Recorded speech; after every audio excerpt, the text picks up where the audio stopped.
Well, welcome to this month, June the 20th, 2025, the day before the solstice's edition of Ask Your Herb Doctor. My name's Andrew Murray. My name's Sarah Johannesson Murray. Welcome. So you're listening to Ask Your Herb Doctor on KMUD Galveston 91.1 FM and on the web at kmud.org. We're also live streaming this program to our Western Botanical Medicine YouTube channel. So you can listen live right now on our channel by searching Western Botanical Medicine in the search bar on YouTube and then click on the live stream. We've also posted pretty much all the shows we've done since about 2022, I think, 23, on the website. And there's a lot more archive programs that we actually have on our website, westernbotanicalmedicine.com, that have run from 2007, when we first started interviewing Dr. Pete regularly, up until his untimely death in 23. So tonight's radio show is going to be a discussion and an expose on the quote-unquote forever chemicals that are really hitting the headlines. And I've done a bunch of work and I looked at lots of facts and statistics, and I'm going to present the show based on the idea of persistent forever chemicals causing disease and further arguments, obviously, to support organic agriculture and an organic lifestyle. Our business, Western Botanical Medicine, has been certified organic by CCOF for over 20 years now. I think 2022 or 3 it was first certified, and pretty much 95% of our range of medicinal herb extracts. 2002. 2002, was it? Yeah. 2003. Oh, that's right. Okay, so pretty much 95%, I think, of our products available on the website are certified organic by CCOF. Some herbs, obviously, still can't find certified organic, but they're few and far between, and we've always had a strong inclination to support organic agriculture and an organic lifestyle. Rightly so. More and more evidence is coming out of the ubiquity of toxic chemicals in our environment, and it's no surprise that disease rates have skyrocketed in the last 50 years. But okay, so information is valuable, and I think that's pretty much what we've always wanted to do, is to present information, facts, and science as the basis for discussions that we've had, and we have every third Friday of the month on KMUD Galveston. And so we posted these on our website, both the old shows from 2007 through 2022 and on YouTube with our Western Botanical Medicine YouTube channel from 2022 or 23 on. So my name's Andrew Murray. Thank you for listening. Come on. Okay, so our website is westernbotanicalmedicine.com. You can visit our site to see a list of our organic medicinal herb tinctures, and our contact details are there again. Alternatively, we can be reached by email or on our toll-free number 1-888-WBM-HERB. We're both licensed medical herbalists, and we consult with clients with a wide range of conditions, being qualified since 1999. So discuss cases with people all over the US, and have done for quite some time now. Okay, so basically our content for this evening is the question of forever chemicals. And a little bit like radiation, it's kind of sad. It's sad to discover it because of its persistence in the environment. But it's also right to discover it, because then something can be done about it.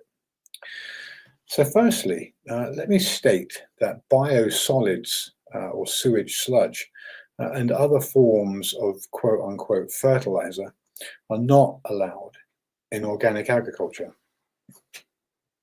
Now, biosolids are produced commercially as a valuable byproduct of wastewater treatment facilities.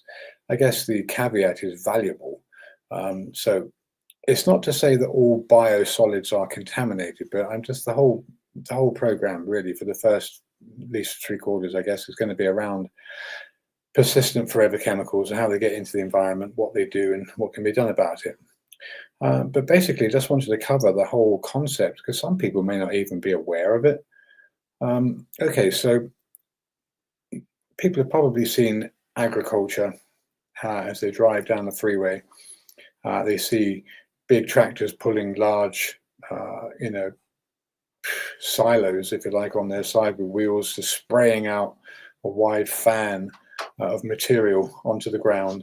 And quote unquote, it's a fairly normal practice.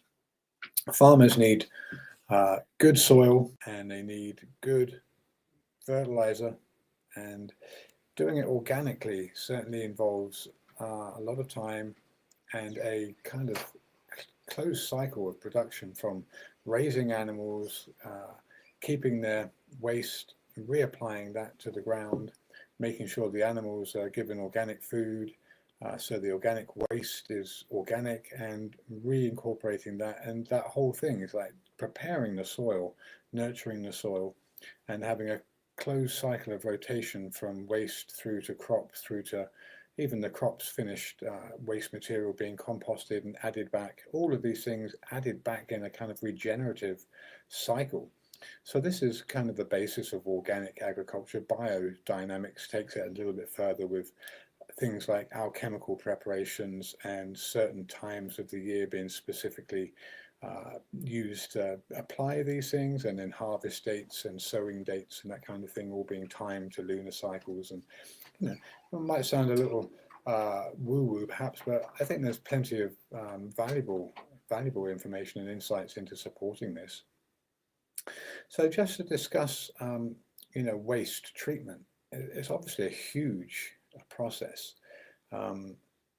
In cities, where people don't have their own septic tanks and their own kind of filtration, and people that deal with it themselves, we obviously don't come into contact with any of these problems with biosolids. But in cities and towns where municipal water supplies deal with water, biosolids are a byproduct of production, and obviously, like any good, quote unquote, good industry, they use a waste product to their advantage to sell it to, kind of increase their profits. It's, I think it's not a bad motivation, but sometimes when these things are done and these things are found out, you can see that inclination perhaps is not warranted. But yeah, go ahead.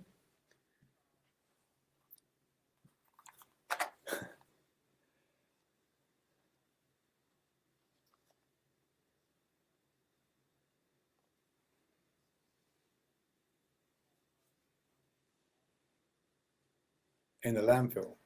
Okay. Oh yeah. Mm-hmm.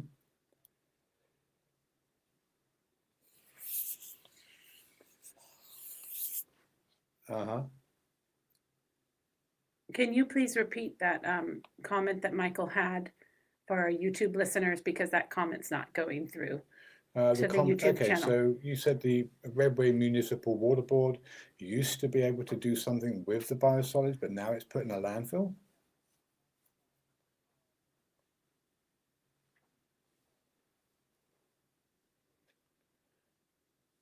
Right.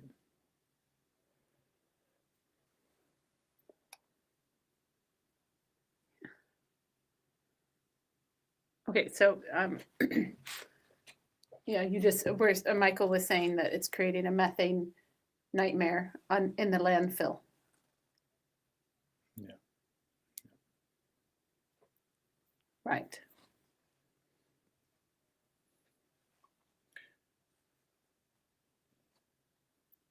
Right. Was it ever disclosed that PFASs were present in that biosolid, or that was not an issue at that time?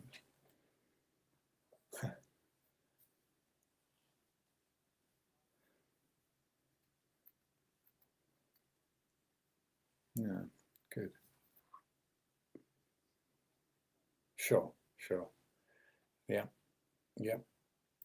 exactly. Right. So Yeah. Michael's saying the Gore-Tex jackets and the stain-resistant sheets and clothing and the waterproofing. I noticed now buying for my children ski clothing, it now says, oh, it's called durable water repellent, and they say it's a polyurethane and it's not the PFAS. Yeah. Right. Yeah. Yeah. Pizza boxes, Yeah. coffee Paper. cups, all the to-go boxes are all coated. The other thing I started thinking about is what about the ice cream tubs? Yeah, Those are coated. all of those things that are coated with Right. So our companies, or non-stick. even like I know Clover organic milk, it says it uses a sugar cane coating on the inside of their milk cartons. So that might be.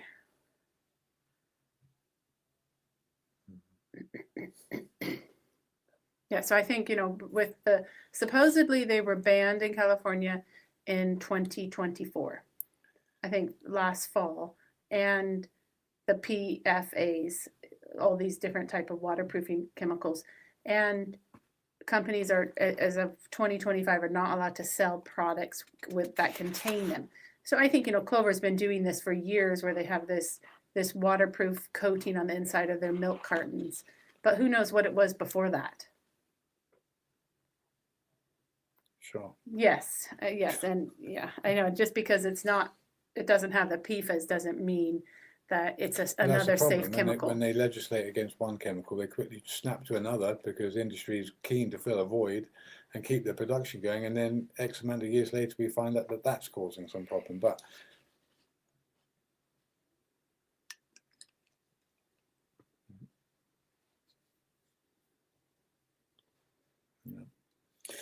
all right, so wastewater treatment. Okay, so let's start at the beginning and give people an idea of what we're talking about here, how it happens, and what it does. Okay, so basically wastewater then from homes, businesses, and obviously industrial sources flows to wastewater treatment plants. So things like large solids, kind of wood, plastics, etc., and any large materials screened out. Smaller, heavier particles like sands and gravels are removed through sedimentation and grit removal. And then the primary settling removes those suspended solids through sedimentation, if quote unquote they're not too suspended, and then obviously there's secondary treatment with biological processes and microorganisms to further break the organic matter and suspended solids down. Then the sludge treatment, so the solids that are separated during wastewater treatment become the sewage sludge, and the sludge undergoes a stabilization process to reduce the odors and pathogens and things that make it attractive to things like flies. And these stabilization methods include the following things. So anaerobic digestion, so microorganisms break down organic matter in the absence of oxygen, producing biogas like methane, as Michael's mentioned. It can be used for energy if they're smart enough to capture it. And then there's aerobic digestion, so this is in the presence of oxygen, where microorganisms break down organic matter. And then in alkaline treatment, adding alkaline materials like lime raises the pH to inhibit microbial activity and reduce pathogens and odors. And then composting, the organic matter decomposes further under controlled aerobic conditions, often with the addition of bulking agents. And then heat drying, so biosolids are dried at high temperature to reduce moisture and eliminate pathogens. And then lastly, if it's needed, there's a kind of dewatering process, remove excess water from the sludge to create a semi-solid or solid product. Now, they classify biosolids, so basically after meeting the federal and state standards for pathogen reduction and pollutant concentrations, the treated solids become biosolids, and these are classified as either Class A or Class B based on their pathogen reduction level. So Class A biosolids have very low pathogen levels and can be used more broadly, including in public access areas, whereas Class B biosolids have higher pathogen levels and are primarily used in agriculture or on lands with restricted public access. So biosolids, quote unquote, are a valuable resource, although they're not allowed in organics, and I know they have anything to do with them. But because of the organic matter and the nutrient content, which is how they're advertised, they can be quote unquote called soil amendments and fertilizers. So they can be sold or given away for uses like agricultural, forestry, and as components in compost and topsoil products again. So which is why you're really careful when you're using bag soil. Might seem like soil is soil, but actually, where's it coming from? What are the raw ingredients that are producing your potting soil? And you know, if you are organically minded, you really need to be looking at OMRI certified potting soil and potting compost, because the basis for the fertilizer content of these quote unquote soils could easily come from biosolids, and you could inadvertently be adding all of these things to your soil, and the PFAS components of these, as well as any other toxic components, are things that are just going to bioaccumulate.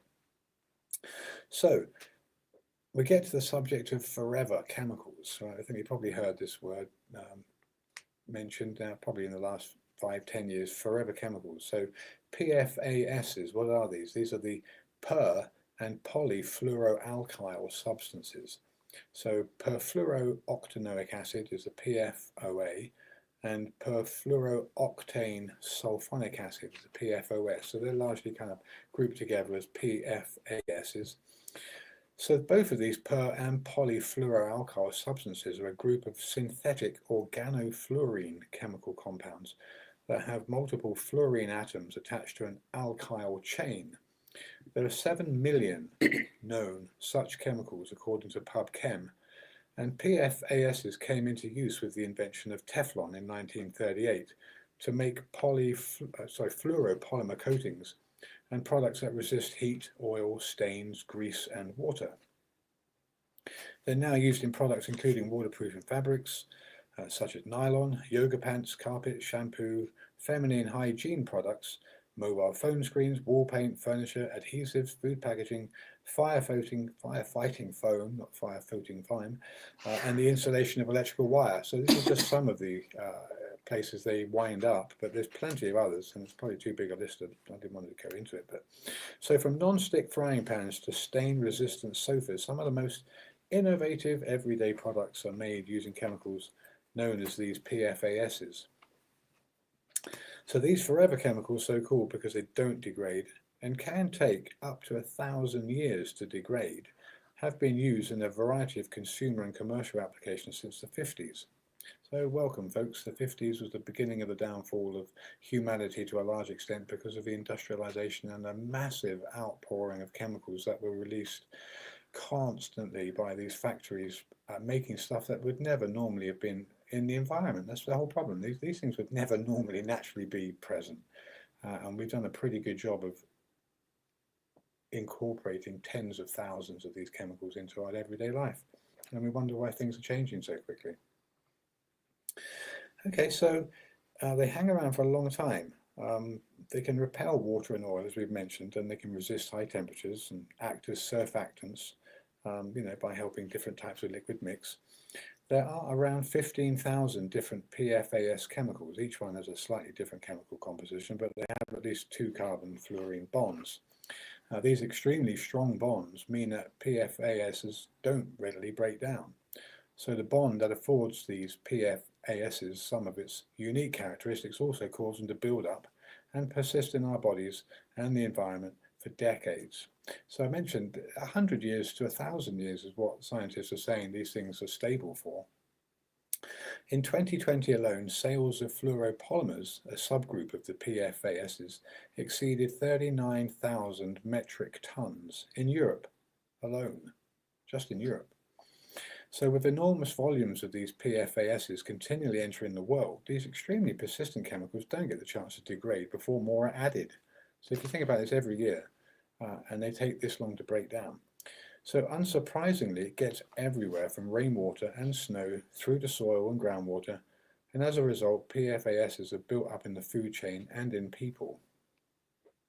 It's impossible to avoid PFAS exposure entirely. They're pretty much everywhere, but you can substantially reduce your exposure by avoiding contacts with items directly treated with non-essential PFASs and opting for PFAS-free alternatives wherever possible. You're listening to Ask Your Herb Doctor, KMUD Garberville, 91.1 FM from 7:30 till the end of the show. At 8 o'clock, you're invited to call in 707-923-3911. And this month's discussion is on the forever chemicals. I'm going to get into fertility and those kind of things, because along with the endocrine disruptors, these PFASs would be largely grouped with those endocrine disruptors. I mean, I'm going to go over the endocrine disruptors briefly and then come up and just let people know those kind of medicinal herbs that are used to treat infertility, those medicinal herbs that are used to treat low sperm count or low testosterone or estrogen excess, because it is mitigated in part, and it can be mitigated in part with the use of medicinal herbs, and obviously good choices and organic choices are one of those choices that would certainly lower your risk, because sewage sludge, as an example of a PFAS rich source, would not be allowed. So sources of PFAS exposure to people. 1, stain resistant textiles. Okay, so things like carpets, sofas and cars, these are all places we spend a lot of time, and if the fabric we're in contact with has been treated with PFASs, this represents an opportunity for exposure. People can be exposed to these chemicals through ingesting dust that's been in contact with these products, as well as through direct contact and absorption through the skin. Traditionally, stain-proofing products have contained at least one PFAS, including the now banned perfluorooctane sulfonic acid, the PFOS, or perfluorohexane sulfonic acid, which is PFHXS, or another similarly structured PFAS. So when buying carpets and sofas, save money. Don't take out the optional stain-proofing option unless it's guaranteed to be PFAS free. So that's stain-resistant textiles as one of the uses for these forever chemicals. Secondly, food packaging and cookware. So they're used to make takeaway boxes, used to make greaseproof paper, plastic containers, and even disposable plates and bowls. So avoiding takeaways and disposable packaging will probably reduce your exposure to PFAS. We'll go through the states that have begun to ban these, but ultimately that choice would be a good choice in the first place. So if you like to batch cook or make packed lunches for your kids, try to use reusable containers that are stated to be PFAS free on the label. It's also found in lots of non-stick cookware. As these are heated up, they become scratched or the surface starts to wear, and the PFAS can migrate from the pan into the food being prepared, and you and I consume it. It makes no sense to dispose of all your pots and pans immediately, but once a non-stick coating starts flaking, do replace it and make sure you use options like ceramic, stainless steel, cast iron or glass. Okay, and then outdoor clothing. We mentioned Gore-Tex, but let's have a look here. So some of these... And things like tents, outdoor clothing, tents, any type of camp equipment, they're usually coated with the PFAs, but I was wrong earlier. The durable water repellent is the PFA. The PU is the polyurethane, which is not the PFA. And it is a safer option. It does have its own set of problems in the manufacturing and the toxins that are released with that, but at least it's not a forever chemical in your body like the durable water repellent, which is a PFA.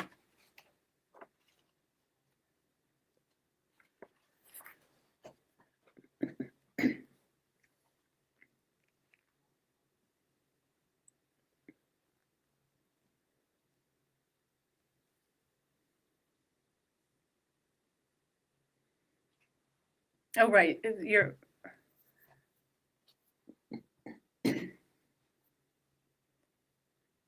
right. Waterproof.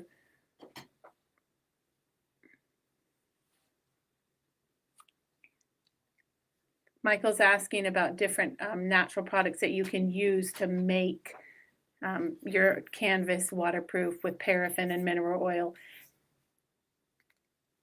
Yeah, and then, there's waxes, beeswax, carnauba wax. I know, like the natural wax paper that you can buy in the health food stores, it's a paper that's coated with carnauba wax, and the parchment used to be a greaseproof paper was coated with these PFAs too, and then you're baking your cookies right on them.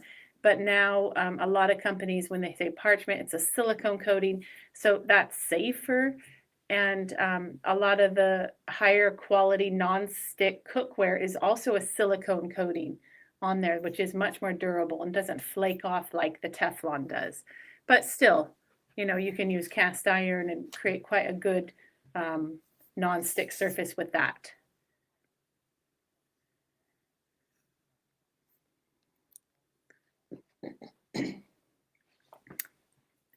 Yeah, I mean, it's definitely not a natural option. You can buy little muffin, instead of having a muffin tin be metal, you can buy little silicone muffin tins. They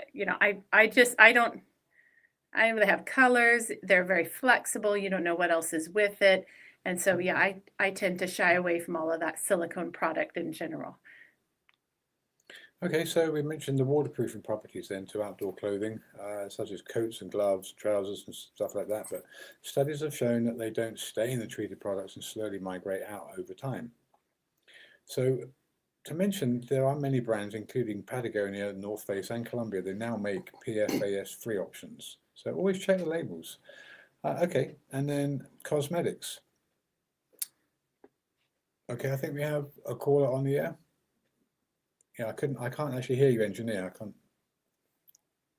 Yeah, okay, well, let's go ahead. Let's take this first caller. Call away from, and what's your question?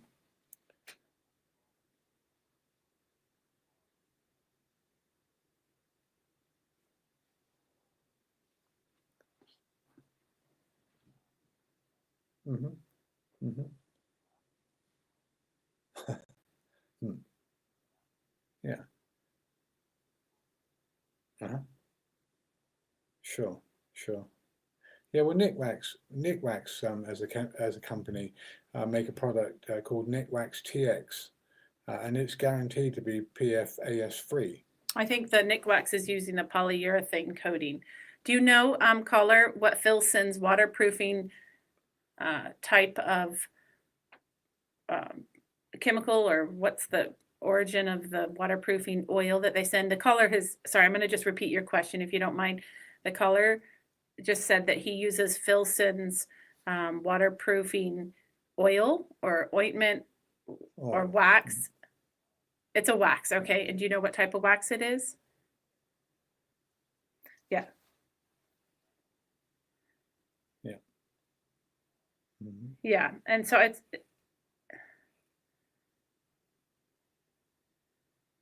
right. It lasts. Yeah, Filson's a good name brand, and they're probably using like a wax product, like you were talking about, Michael.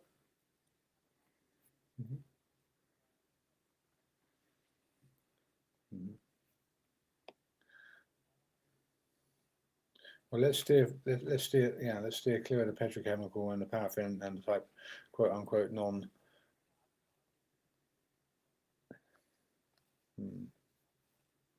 Sure, it would. Yeah, Yeah, if you could spray it beeswax or easily any enough. other. Yeah, I'm sure.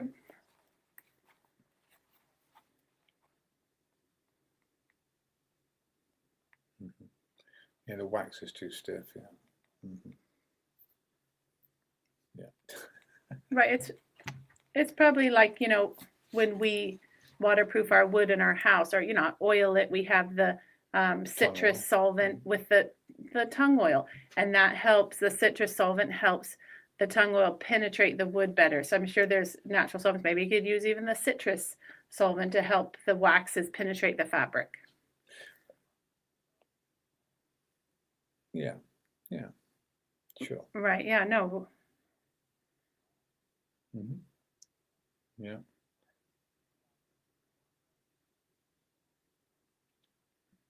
Yeah, there's lots of different waxes.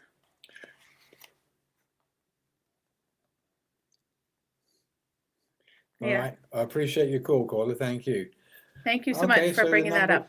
Yeah, the number is 707-923-3911. My name's Andrew Murray. My name's Sarah Johannesson Murray. Thank you for tuning in. Okay, so the next group of contamination, cosmetics, okay? So they're routinely using cosmetics, including foundations, concealers, blemish balms, lip liners, as well as cleaning products, hair and shaving products. So A recent study showed that cosmetics can sometimes increase the ability of PFAS to pass through the barrier of the human skin and into the human body. Some brands offer PFAS-free products, so take a look around. And then number 5, probably not very well known and not very well advertised, and you probably wouldn't even think about it too much, but firefighting foam. Okay, get this. So firefighting foam, specifically aqueous film forming foam, if you'd like to say that, AFFM, is a significant source of PFAS, both per and polyfluoroalkyl substances. These forever chemicals are used in AFFF due to their effectiveness in extinguishing fuel fires, but their persistence in the environment and potential health risks are now well documented. So while these aqueous film forming foams have been reduced or eliminated in some areas, legacy contamination from past use, particularly at military bases and airports, remains a major concern. So some of these PFASs are potentially toxic to humans with links to cancer, brain development, poor brain development, reproductive harm, hormone disruption, diabetes, obesity, and animals are susceptible to the toxic effects of PFASs. Their presence in oceans can interfere with the ocean's carbon cycle by interfering with various processes, including reducing photosynthesis. Now, the PFAS contaminated waste management industry is estimated to be worth $2 billion US. But remediation isn't an easy option. PFASs would most likely break down during energy recovery incineration due to the high temperatures, but it's not ideal as it prevents recycling and reuse of other valuable components.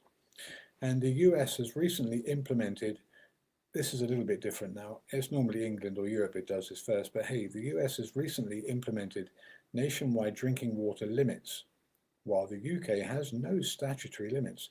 And in 2022, the Drinking Water Inspector at the Water Quality Regulator in England and Wales released guidelines on safe PFAS levels. Now, they're a good first step, but more drastic action is needed to develop chemicals with a better understanding of their safety before mass production. The best way to reduce people's exposure will be to remove these PFASs from the market altogether, but this will take some time. And then we have 2 callers. Okay, so let's take the first caller. Caller, you're on the air. Where are you from and what's your question?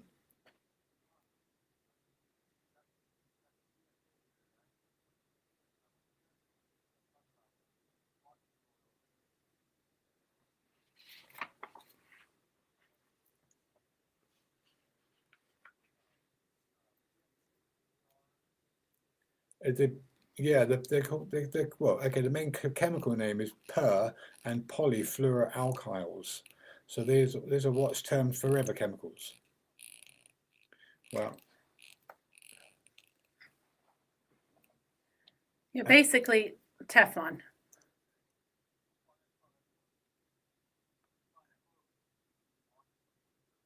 most people should, yes. Most people do, I think.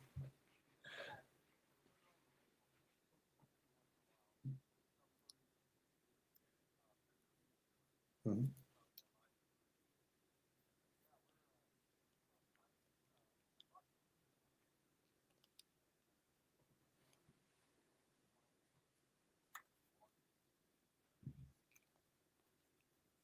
Mhm.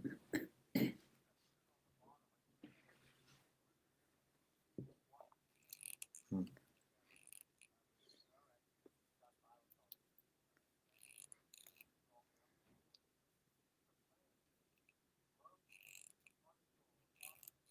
Mhm.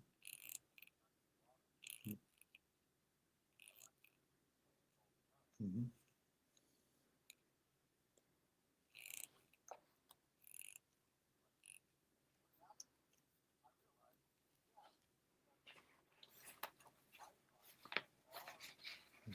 Mhm.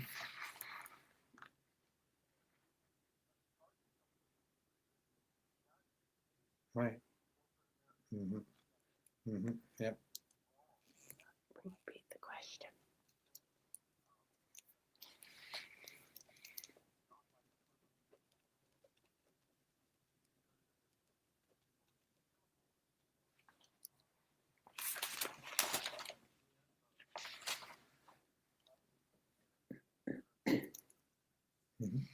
Okay.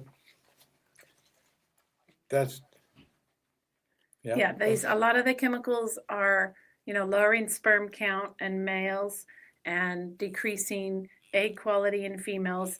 These chemicals, especially these PFAs, they are really messing with our hormones and our ability to reproduce. So there's definitely a problem here. And of course, they are increasing cancer as well. We do have another caller, so thank you for.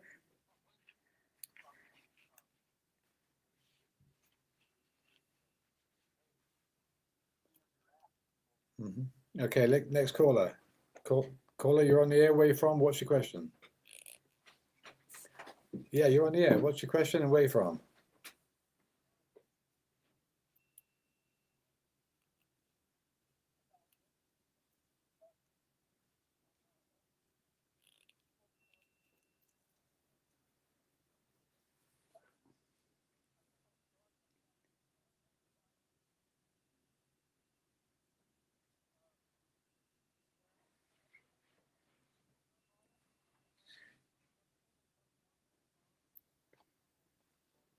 So the caller wants to talk about the effluents. We can barely hear you, caller.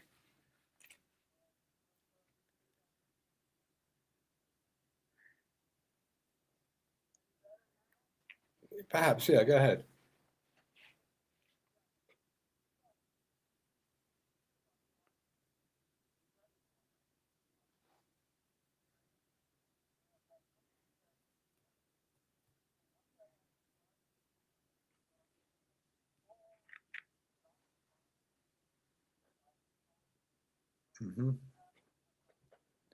Yeah.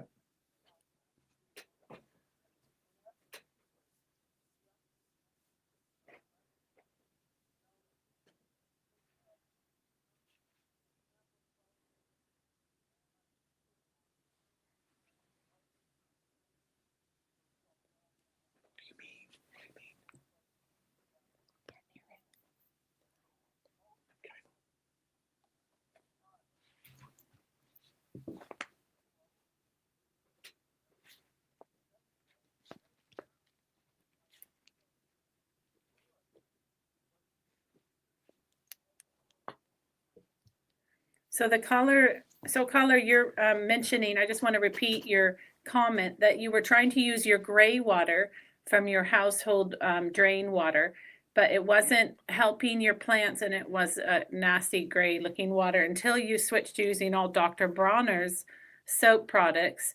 And then after a while, your plants were liking the gray water and the water smelled sweet and it was better. And it's a potassium hydroxide type of soap. So I'm just repeating the question so our YouTube listeners can hear your comment. Because they can't otherwise.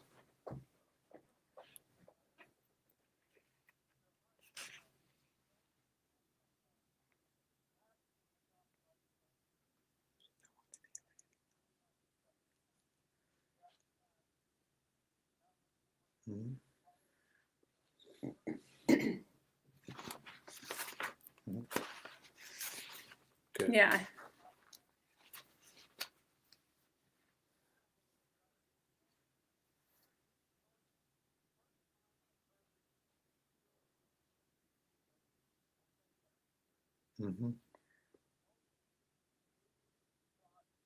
Yes. Yep.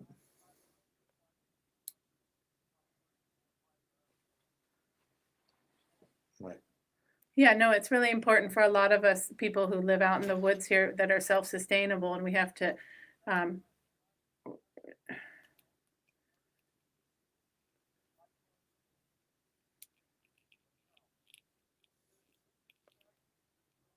Yep.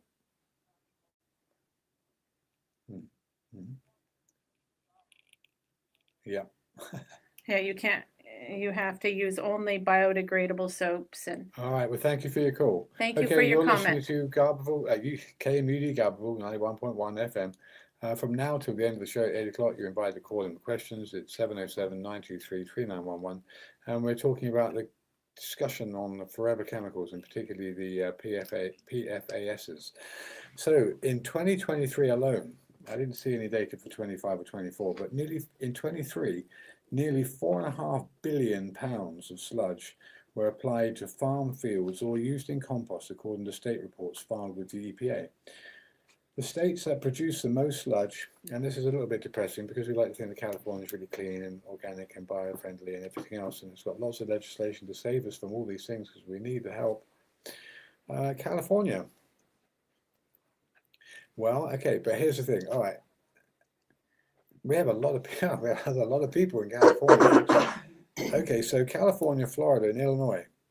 But we're going to discuss this in a minute. That Maine probably has some of the worst affected fields, and we've recently seen farmers who have been shut down, cattle farmers and second generation, third generation farmers who suddenly, because of using biosolids, suddenly having inspections from agents testing soil that they were told their level of PFASs was so high they were shutting them down. But I wonder if Maine has such high levels because they've done so much testing. I wonder if you tested everywhere to the same level. That's if you want to find something, just look for it. That's basically the caveat here. And so so the risks of long-term exposure to this for both people and wildlife, based on available evidence, these PFASs have been linked to cancer, thyroid disorders, high cholesterol, obesity, liver damage, impaired fertility, and hormone suppression. So therefore, eliminating all of these from contaminated water sources is essential to reducing these hazards. And three primary strategies have been the focus of recent developments in the removal of these chemicals and technologies. They include membrane filtration, advanced oxidation processes, and adsorption. So of these, adsorption is the most studied and makes use of substances like carbon nanotubes or metal organic frameworks and covalent organic frameworks like ion exchange resins, in addition to materials like activated carbon.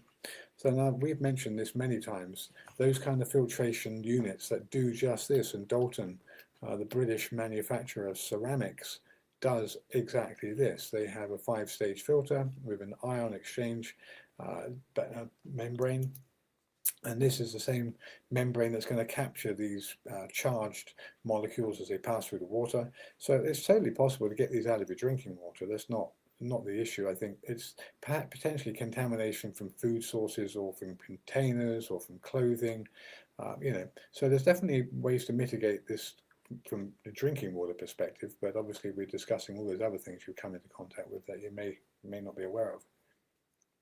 Okay, so we have a caller on the air. Let's take the next caller. Cool.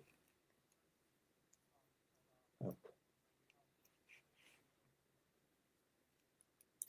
Yeah, well, okay, so good cookware, obviously glass, number one, Vision Corningware glass, excellent. It doesn't contaminate the water with anything. It's just inert glass. And then obviously, if you want to get into the ceramics, you could, think about Le Creuset, but there's been some studies that are showing that could leach some things depending on what you're cooking in it.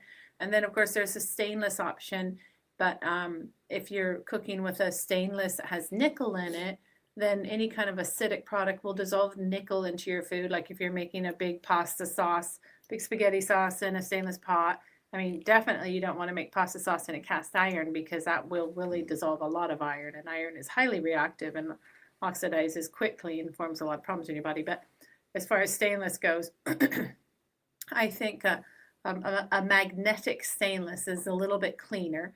The non-magnetic stainless, which means you put a magnet to your stainless steel pot, if the magnet sticks, it does not have nickel. Nickel will repel the magnet. Okay, I think there's another caller. Caller, you're on the airway from which question?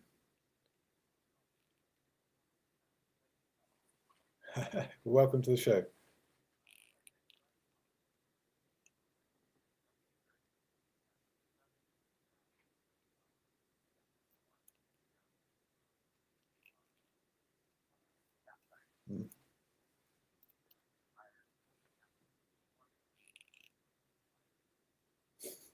Right.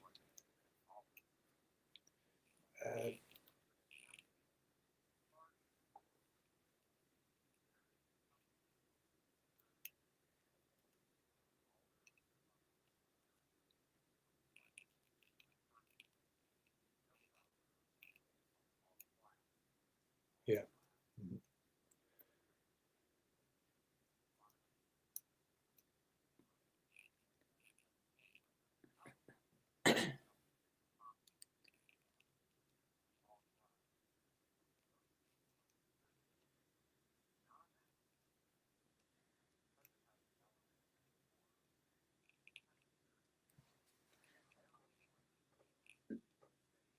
Yeah, the heat transfer is better with the aluminum core.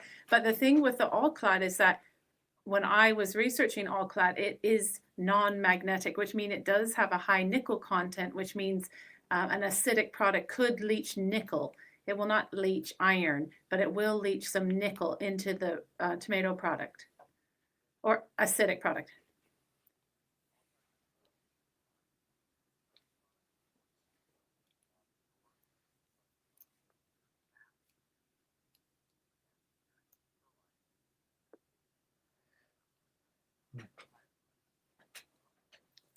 I'll have to check that out. This caller is recommending all clad, the master series.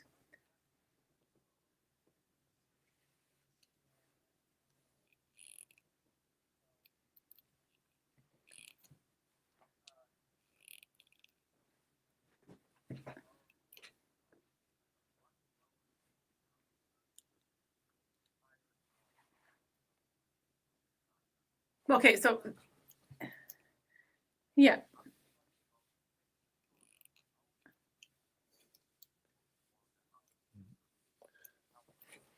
Well, thank you for your listening call. from So Kentucky. the other thing to remember about cutlery is the stainless steel. Some people are actually allergic to nickel. I'm actually one of those people that wears, if I wear a low quality gold ring or bracelet or earrings, my skin will react to the nickel content. So I have to have jewelry that has no nickel in it. So you have to get very high quality gold or platinum or titanium. But beside that point, when you have cutlery, people usually want, the 18.8 or the 1810, which is a higher quality stainless, but it actually has the nickel in it. The 8 and the 10 is the nickel quantity, and that represents the nickel amount, and that is what makes the stainless steel shiny and look more expensive. It also gives it a little bit more of a yellow tint to it. So the 18.0 is the cheap cutlery, and that actually does not have the nickel in it. It's because it's 18.0, the 0 signifying the nickel content. So, and yeah, it makes it more corrosion resistant. It makes it stay shiny for longer because 18.0 stainless, you'll see it just starts to look dull and it's very silvery gray. But that's something else to think about if you have any nickel allergies. But as far as cooking with stainless, it is safer to use a magnetic stainless, the stainless that your magnet sticks to. But to save all of this, glass is a little bit more fiddly. You have a lot more sticking, but it is a lot safer with. Let me just hold on a second. I just wanted to just finish up the last thing about drinking water and how it can be mitigated using ion resin exchange. Very simple, straightforward technology to bind these negatively charged PFASs onto the positively charged membrane. Okay, so basic water filters, good quality water filters will remove these from the water supply. Okay, so did we have the caller still there? Or okay, dropped off. All right, so 707. Yeah. Yeah, well, copper, obviously you can absorb quite a bit of copper when you're cooking acidic foods as well, but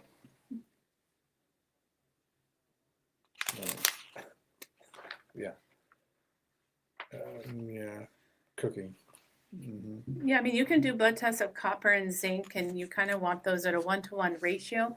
But if you're eating any types of meat or eggs or fish, you usually do get adequate levels of copper in that. I mean, there's also trace minerals in mushrooms and what?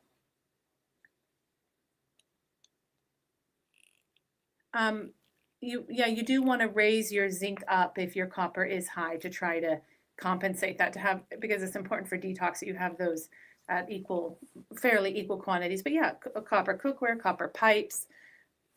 There's a food. Some foods can just be really high in it, depending on what soil it's grown in. It's a naturally occurring mineral in the soil. Andrew. Okay, so PFASs then, they make up a group of thousands of synthetic chemicals that are especially resistant to heat and water, leading them to be typically dubbed these forever chemicals. They're associated, the things that are associated with them, the PFOSs and PFOAs accumulate over time in land, water, plants, fish, animals, and people. And the EPA has classified them as likely carcinogenic, and they are known to concentrate in organs such as the liver, kidneys, gallbladder, brain, and blood. And menstruating females, interestingly, can eliminate these in menstrual blood. So women typically will have a lower concentration of these in their system all the time they're menstruating. And those people that donate blood regularly also can be lower in this PFASs. Doesn't mean to say they're not conferring it into the blood they're giving. I don't know whether or not blood banks screen for these, Gosh, I think if they'd never screened for HCV during the 90s or early 80s, the mid 80s, maybe they're not screening for these either at this point in time. Well, when you lose all that blood and you're near death, you're not going to be worrying about the PFAs in the blood level. You have to worry about that later. Well, it depends how seriously concerned you are. Okay, so once PFAS enter the human body, they do not undergo metabolization. Several papers have done work on this, and they can be detected in various tissues and blood serum at concentrations typically measured in nanograms per mil, predominantly distributed in the liver, lung, serum, and kidney, but they can also be found in fat and brain tissue. In the blood, these PFASs bind to serum albumin and liver fatty acid binding protein, and elimination of PFASs from the body is limited, and they do not form conjugates or metabolites. Instead, they're excreted through the urine, the feces, the bile, lactation, and transfer to the fetus and menstruation in women. So urinary excretion is facilitated by renal tubular organic anion transporters, the OATs, and it's considered the predominant elimination route for most PFASs in both animal models and human studies. The extended half-life of long-chain PFASs, such as PFOA and PFOS, are hypothesized to result from saturable transport processes in the proximal tubule of the kidney, and to the presence of active renal reabsorption mediated by OATs and organic ion transporter polypeptides. So you can excrete these things physically in the urine, and I did see some sites advocating for plenty of water intake as a means for flushing your kidneys, but ultimately that's a point in question for another time. I think I'm going to go into that now. So renal elimination processes have been shown to depend on factors like sex, species, and the chain length. The relationship between the renal secretion, reabsorption, and excretion of these substances is complex, has not been thoroughly explored yet.